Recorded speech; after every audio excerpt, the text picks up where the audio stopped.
my peoples, what's up? Welcome to Shelf Stories, the channel that tells tales from games, books, and life. I am your host, Jason. Thank you so much for stopping by for this latest episode of Good Trouble, the series where I engage in above-the-table conversations that I feel are necessary in the board gaming space in a spirit of education and compassion. So I want to emphasize that last point today, education and compassion, because this is another game call-out. I seem to be kind of a racket that I have whenever a game comes out and like you see the little flash and I get those feelings. I do my best to process the feelings and turn around some content, turn around an educational piece that hopefully lays out a case in terms of why I have some issues. In a way that opens up conversation for anybody in the comments and wherever else I post, and also provide some constructive ways forward, which I'll do in the back half of the episode. The game I'm going to talk about today is Jamaica. Jamaica was a game from 2007. It was designed by Malcolm Braff, Bruno Cathala, and Sebastian Pauchon. Hopefully I pronounced that name somewhat correctly. It is published now by Space Cowboys. And the reason I'm talking about it is because this past week, the middle of July 2021, Space Cowboys on their Instagram page posted about a reprint. It's going to have a different size box and some art and some design tweaks, but for the most part, the game is going to be basically the same. I like the game. I used to own the game. I've since moved it on, but in terms of a higher player count game, I can recommend it as a good time. The BGG page says 2 to 6 players. You wouldn't want to play this one with more because it is a highly competitive race. You're going to be racing ships around the island of Jamaica on the player board. It'll be going into each other's spaces, fighting, taking treasure from away from each other, beating your opponent to a treasure, and eventually, when one person passes the finish line, we tabulate treasure, and whoever has the most will win the game. Very competitive. Take that, but a good kind of family fun type adventure. Okay. That is the mechanisms. Thematically, it is, in the stylized version of Jamaica and the Caribbean. So it's a very fantastical presentation, but it does pull from a little bit of real history. It's pulling from the golden age of piracy, so-called, 1600s and 1700s in the Caribbean. It has you play actual characters that are inspired by real pilots. You got Anne Bonny and Calico Jack and Blackbeard. You can look these people up. They're real people. So then you can play those characters, and there's a card system in terms of what you can do. On the backs of those cards is a nice little panorama. You see all the folks having a good time and doing piratey things on the back of those cards. Can also get an expansion called the Crew, which is a collection of characters you can get, and they will give you special powers to make your individual ship distinct. So why am I here making this video? This is what the game is presenting me. And I know I'm always very careful when I say this, but I owe it to everybody to be as straightforward as I possibly can. This is a lot of white folks. That's not necessarily a problem. I do not have a problem with white folks. I'll say more about that in a bit. It is not about that at all. When I hear the word Jamaica, I immediately make a number of immediate associations because of my personal experience. I'm Puerto Rican. The island of Jamaica is a couple islands down. They're basically neighbors. They are my brothers and sisters in the Caribbean. I have Jamaican friends. I hang out in Jamaican neighborhoods. I've broken bread. You never thought that oxtail could be so delicious, but go ahead, visit a Jamaican restaurant. They will hook you up. Culture and music, and it's like anywhere, just filled with living, beautiful people that you can interact with today. 71% of the island currently as of 2020 is of Afro-Caribbean descent. And another 15 or so percent is of mixed African and something else. So we're talking almost 90% of the country that is of African descent. When I think of Jamaica, I think of that guy and these people and even some of that. When I compare that to what this current game is giving me, there is a profound mismatch that I just can't unsee. I want to be really, really clear. The main reason I'm pointing this out, again, this is not just to cause trouble. The name of the episode is Good Trouble. And the maxim that I would like to put forward, I've put it forward in many of my videos, and I'm going to keep on doing so. If a game is going to borrow from a real world culture, then I don't think it's unreasonable to ask, persuade, not force or whatever, but ask that the game on some level evoke or look like the country or area from which it is borrowing. That's it. That's all I'm asking. All right, so I'm at about 5 minutes into the episode. I've made my point nice and succinctly, way more succinctly than I usually do. I could just shut this thing down and move on, right? Not quite.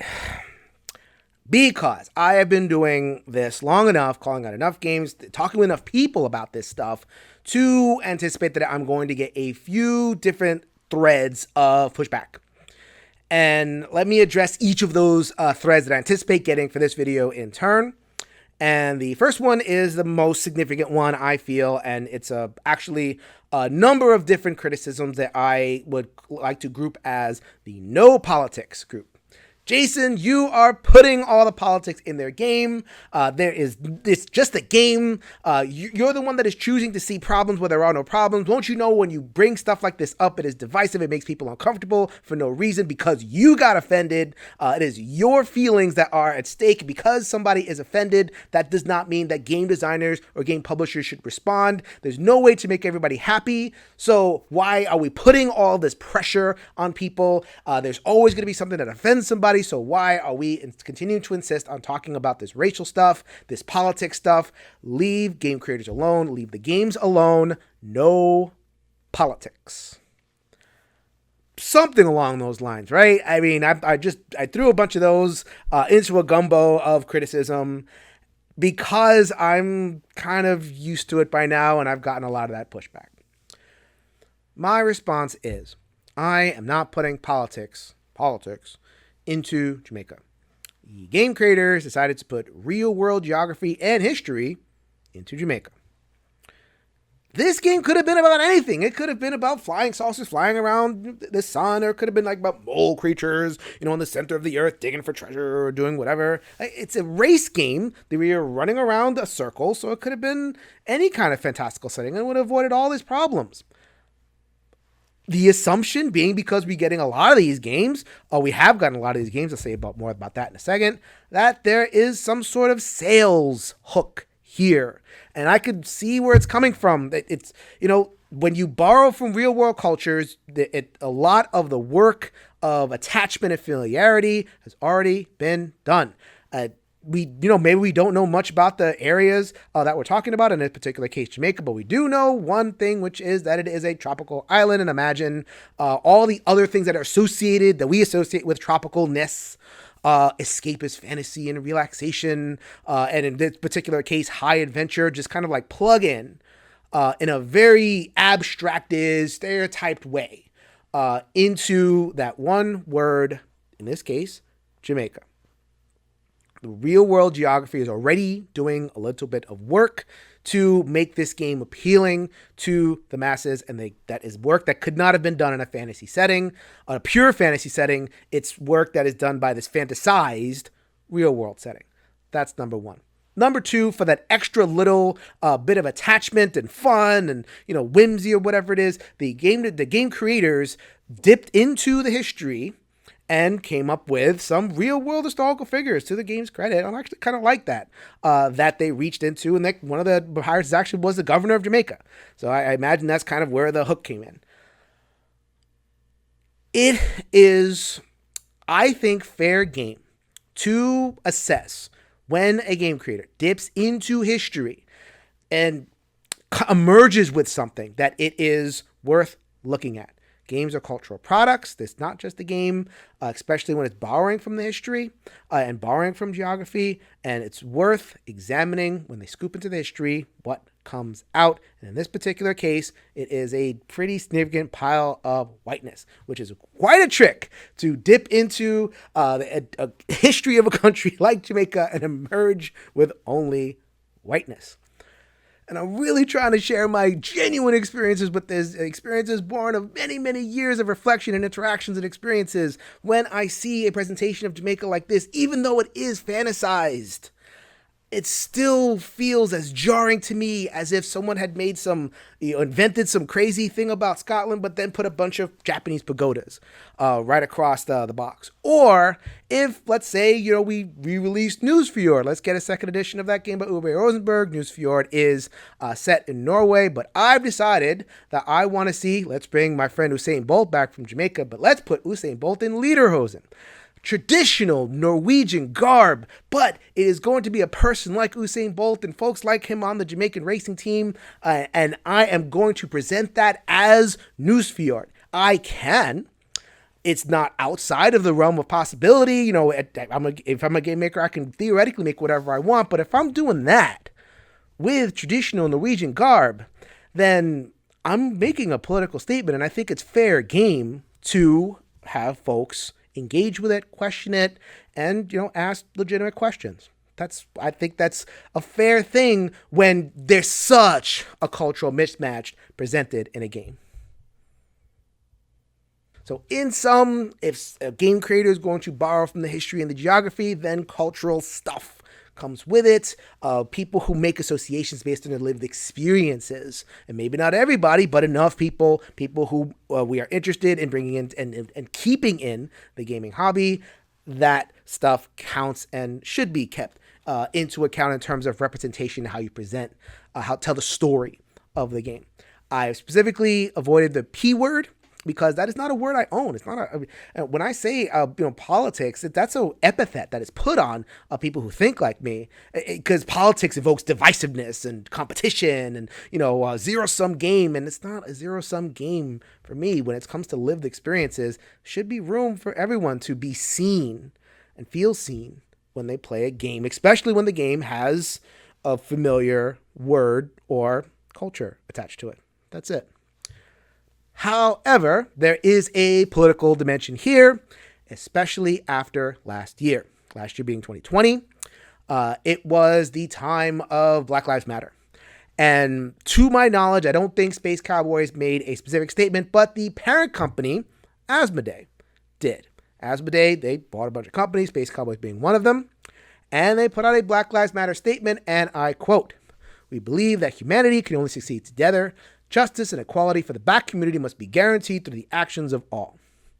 Good start.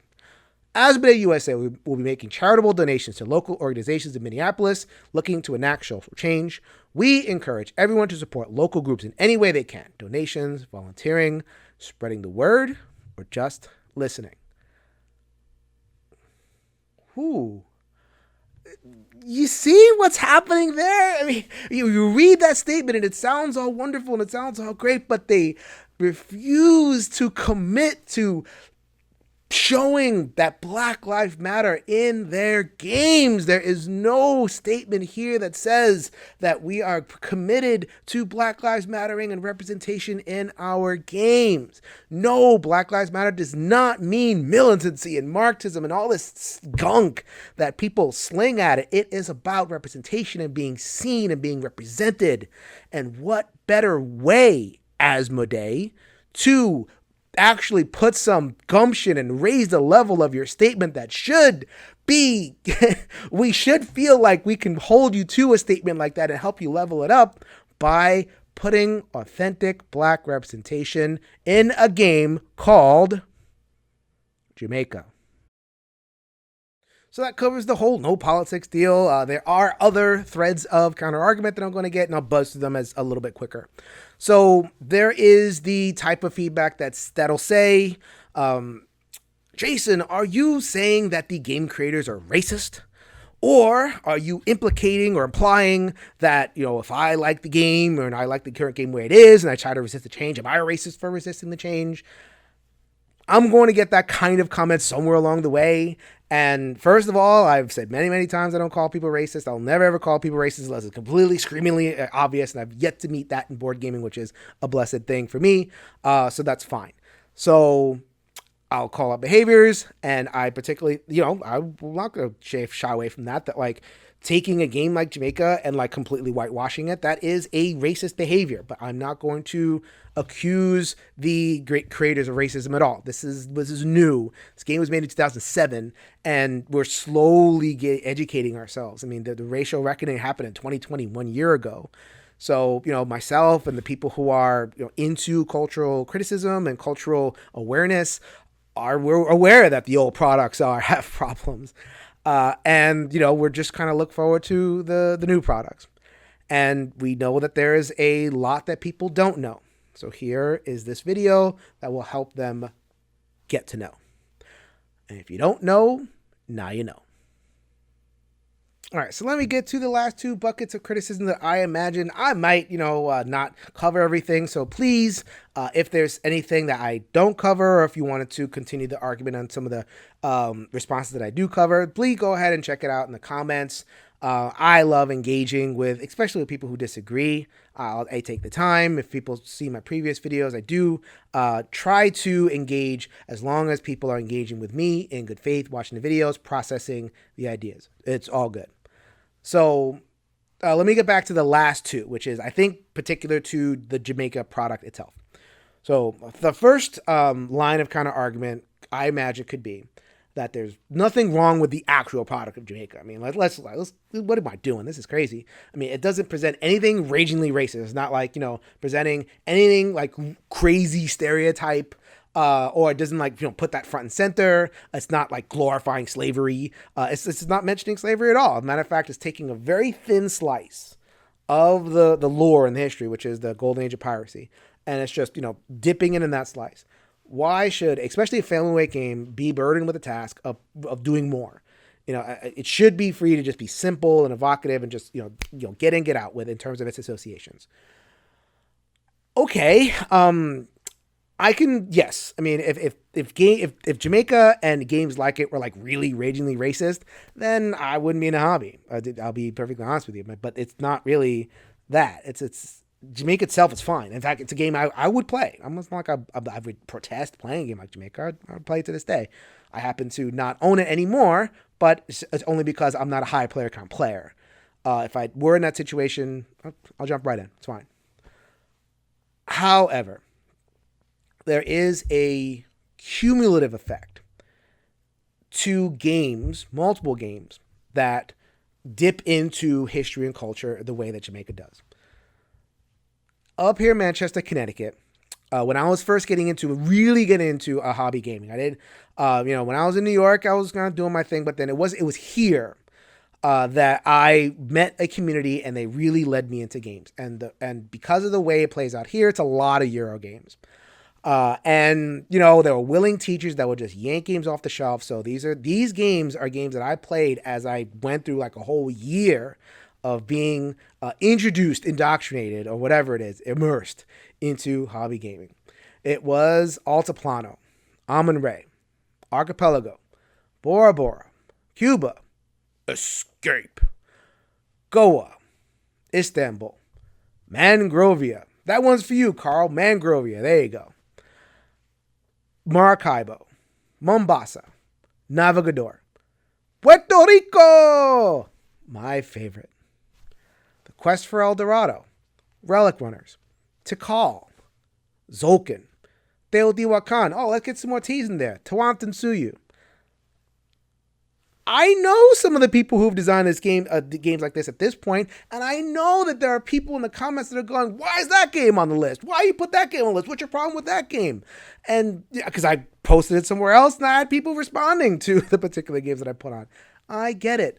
It's not like I'm accusing any one of these individual games of being like ragingly racist, causing problems, perpetuating injustice, any of that stuff. It's not about the individual game. It's about the overall blanket that is created. It's not about the individual patch. It's about the quilt that is being knit together. This is a whitewash. This is a centering of Eurocentric European male. They are the active agents. They are considered the normal center of gaming. And on the outskirts are these fantasized, exoticized, drained of actual life and made, just to, reduce the kind of stereotypes and easy heuristics. And all these other cultures, African cultures and Caribbean cultures, Latin cultures, try to find a game about Egypt that doesn't have a pyramid or some kind of Egyptian god on it. Good luck with that. It's not about the individual game. It's about the collective. And I'm picking on Jamaica now. The reason I'm doing so is if you are going to undo this quilt effect, I think the best way to do it is one patch, one thread at a time. And the final line of criticism for those of you who know the history of the piracy, because there's a lot of games about pirates, especially in the golden age of piracy. Jamaica is not about Jamaica. It is about the pirates. First of all, then I'd rather have the game called Pirates or something having to do with pirates. Plenty of those games. Fine. Second of all, yes. When you look at the actual history of the golden age of piracy in those 100 some odd years, most of the notable pirates, especially the ones who led crews, were of European descent primarily or from the Americas, but most of them were what we would call white. That is not a historical fact that can be disputed. You really look at it, and the number runs around 75%. And that's, enough to say, okay, we're going to get a lot of white folks in a game, especially specifically about piracy. And I'm actually cool with that. I'm cool with a lot of things in this case. I'm cool with, like presenting white history. I like learning about white history. I'm cool with you as gamers. If you're a white gamer, I'm cool with you feeling seen. I just want me, and I just want people like me to feel seen as well in our games. And if you look at the history, 25 to 33% of pirates, people who are recognized as pirates or on pirate crews, were of African descent. We were there, and it's not, it's not a historical lie. African people of African descent were there on those ships. As a matter of fact, it was, some of them would rather be pirates than slaves. That was the option. So it's like, you have a pirate, they're going to, a port. Sometimes they would kill and murder and rape and all that stereotypical stuff that pirates do. Sometimes they would just, hey, look, the bunch of slave people, you don't have to be slaves anymore. Come join, our crew. And a lot of them took advantage. So there is a pretty rich history, and there's a lot of room for positive representation that would make this game a little bit more like the area that is depicted. Got a couple of examples for you. We got Diego Lucifer. He's a mulatto. He has been called the Diego Mulatto. He was one of the most noteworthy pirates. Game makers, if you can't do anything with somebody called Diego Lucifer, then I don't know what to do. Another famous pirate was Lawrence de Graaf. Of Dutch descent. Historical record is mixed on whether he was a blonde-haired, blue-eyed person or whether he was mulatto. His nickname was El Grife, which was a nickname at the time for someone who was of mulatto, mixed black and white descent. He was pretty infamous, so can we get something along those lines into the game as well? And I'm not sure if this is actually happening, but the expansion, the crew, I don't know if that's being included in the base game or if that's going to be re-released, but if we are going to include crew, then we have a lot of examples or possible modes of representation for African descent, indigenous descent, Latino descent. This should be much more mixed up besides the one dude in face paint. Can we get some positive representation up in here? As a matter of fact, there was Captain Kidd, which was one of the most famous pirates, had a quartermaster, Henrik van der Huel or something like that. Sounds pretty European, but described in the ship's log as a small black man, specifically saying black. Was he actually of African descent or just swarthy? Who knows? Go ahead and run with it. I would not complain if you made Henrik van der Huel a person of African descent. That would be cool. So as you can see, nothing changed. It's still Jamaica. It's still the same game that people love. We just did a little bit more to open the game up and make it, did a couple of things. Like we made the story a little bit richer because we made it a little bit more diverse. We've instantiated a little bit more in the history and the culture of the area as it is. And there are more opportunities for people of all backgrounds who make different associations than, the core European gamer, whatever, a marrow European gamer. People from outside that who have different associations, they can feel more seen. If cultural representation is about anything, it's not about loudness. It's not about any of all that negative stuff. It's about feeling seen in the product. Thank you very much if you made it this far. If you want to go ahead, like the video, subscribe to the channel, engage with me in the comments. If you see my previous videos, I'm pretty active and interacting with folks. I really enjoy that. It's one of my favorite parts of what's going on. And also, if you are involved in the making of Jamaica, please reach out to me. I have these ideas and a few more in terms of ways in which we can take a game like Jamaica and make it a little bit more culturally salient, at the same time as still presenting the game and still giving people what they love, because at the end of the day, this channel is about more games, not less. At some point, I'm going to get that tattooed on my forehead. I'm looking for an opportunity where someone will just dare me. And then if I lose the dare, then I'll get that tattooed on my head. More games, not less. If you can change your mind, you can change the world. So until next time, later, everybody.